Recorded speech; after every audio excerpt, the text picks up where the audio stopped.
দেয়া হলো।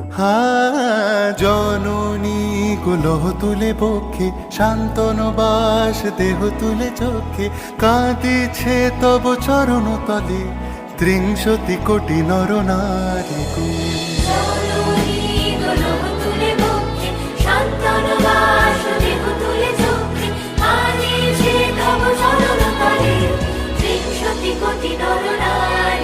যারা স্বর্গগত তারা এখনো জানে, স্বর্গের চেয়ে প্রিয় জন্মভূমি, এসো স্বদেশ ব্রতের মহাদীক্ষালুমি, সেই মৃত্যুঞ্জয়দের চরণ চুমি। যারা জীর্ণ জাতির বুকে জাগালো আশা, মন মলিন মুখে জোগালো ভাষা, আজি রক্ত কমলে গাথা, আজি রক্ত কমলে গাথা মানল খালি, বিজয় লক্ষ্মী দেবতাদেরই কলে, মুক্তির মন্দির শোকানো তলে কত প্রাণ।